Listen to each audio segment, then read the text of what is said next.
We finish up some interviews from the Gunmakers Fair in Kempton where we found out how to make powder horns right now when we go out in the open.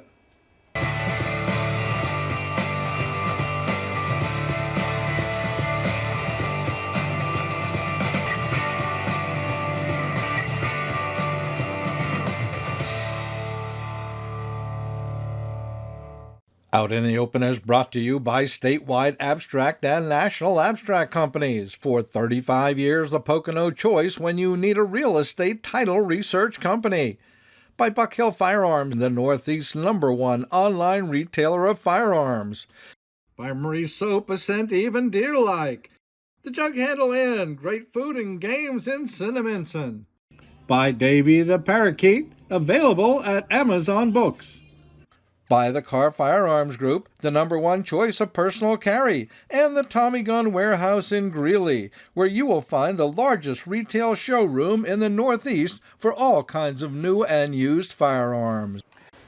Welcome to this edition of Out in the Open. I'm Alex Zidock. I'm Joanne Zidock. And Alex, at the ranch that I grew up in Wyoming, I never heard of anybody taking the horns off of any of the cows. Well, they didn't back then, I guess, the free-ranging cows and all the cattle and whatever else. But I guess, they do now. And but you can still get horns to make powder horns. So if you're interested in the hobby, fantastic hobby. We have all of this right now when we go out in the open. Bruce Hoover is a horner. And if you don't know what a horner is a horner that makes horns. Old powder horns, basically, is what we do now with them. Bruce, how long have you been making horns? Since I was 8 years old. How did you get started? My grandpa had a cow, and I've always been interested in history, and that was the era of Davy Crockett and Daniel Boone, and so I had to have a powder horn. So we got one of Grandpa's cow horns, and we started off from there. Are most of these horns made from cow horns? Anything that is protein cuticle material is usable. Cow, goat, sheep horn, hoof material can be used, but that differentiates from antler and bone, because antler and bone are a calcium material, whereas horn is a protein. And so anything that can be heated and formed is suitable for whether powder horns or spoons, combs, lantern panes, anything like that.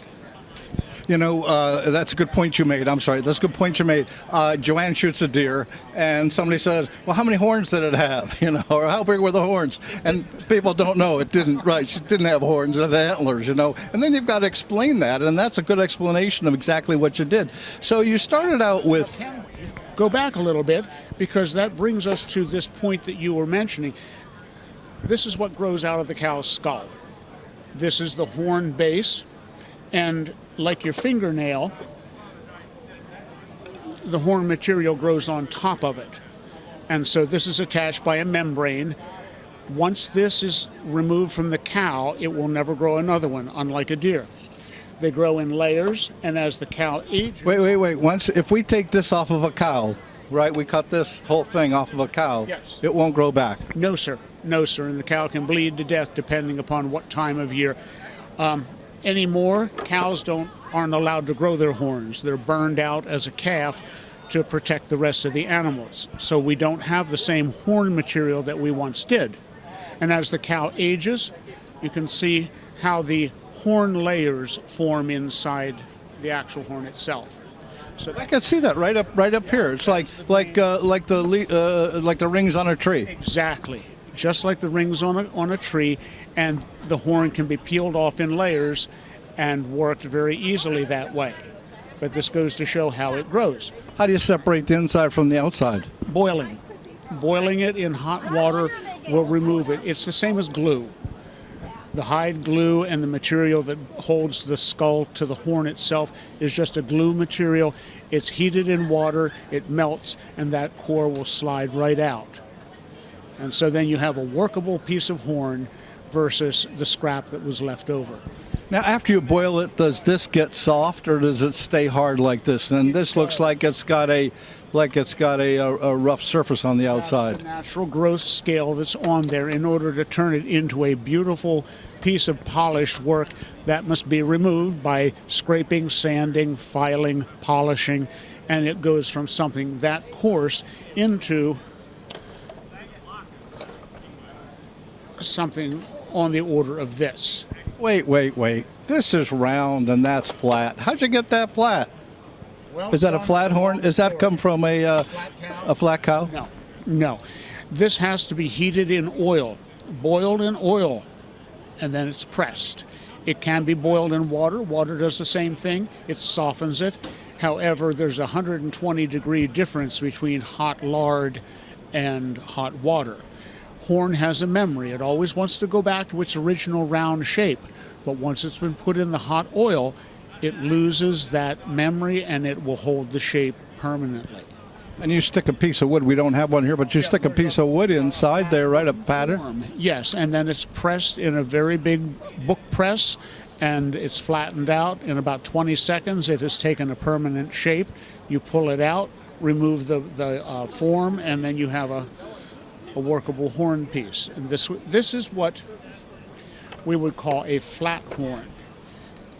Here's a beautiful example of a flat horn. One like this was used to create that. What's the? In my mind, I'm thinking I know what the difference or why they would do it flat, but you tell me. Okay, the flat horn was a little more profile oriented. This could be carried in your pocket. This was a hunting type horn. This was a decorative horn for a wealthy person that would have had the money to spend on their hobby. A military horn, something of that nature, needed to be larger, bulkier, to carry more gunpowder. And so this was perhaps a day horn. Something like this one that I have in my lap is called a garrison horn or a charge horn. From this, a number of people would have filled their own powder horns for use either in the home or in a fort. This looks like it came from something from Texas. It is probably a Texas Longhorn, but animals in this area would have had longer horns as well, but not to this extent. And so this would just be filled with black powder. This would be filled with black powder. There's a filling port. This screws out, filled easily from the back end, and then dispensed from the tip.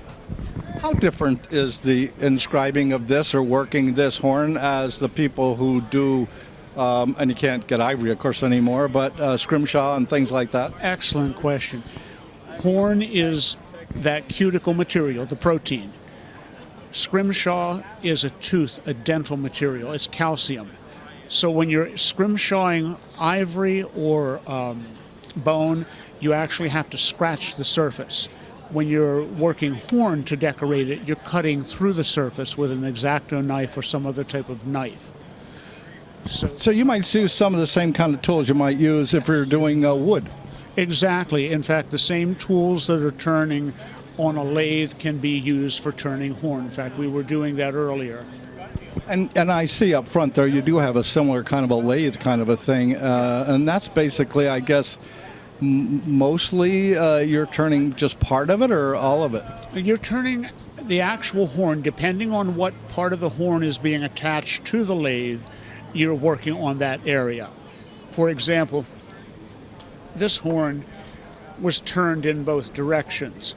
It was formed with a round plug on the end with the hot lard, and then that was attached to a lathe and turned down to make it concentric. The tip of the horn was then cut off, and a tap that cuts screw threads in was inserted, and then that would have been turned in the lathe too to bring that into concentric shape. Then the excess was peeled back, and a nice even profile was created, and a light horn was created weight-wise. Phenomenal. If somebody's interested in getting, now, we stopped here at your booth, and you actually have an organization.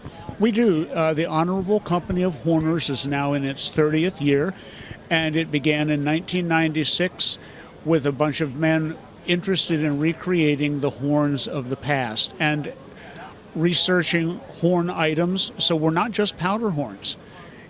In effect, about 20% of the horn industry was powder horns.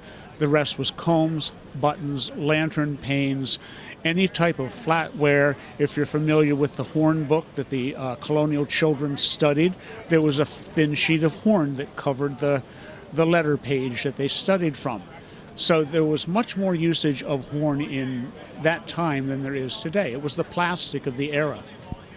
If somebody wants more information, how can they get that? But before we get to that, is it difficult for someone to get started? And you know, do you offer some kind of instruction, or how can people get started if they say, hey, I'd like to make my own powder horn? Can they get a horn someplace and all of that kind of information? Horns are available online and through dealers. At gun shows, especially black powder shows, horns are available. And any member of the Horn Guild, we have a website that can be contacted. There are numerous books that have been written about not only creating horns, but inscribing them and the different eras of the horn, too, because each time period had a differently shaped and developed horn. All right, so if somebody's interested in getting more information, they want to go to your website, where do we go? You would go to www.hornguild.com/join. That sounds like a plan. Hey, thank you. Easy. Thank you very much, Alex. It's been good talking with you. It's been fantastic. Thank you. And we learned so much about being a horner.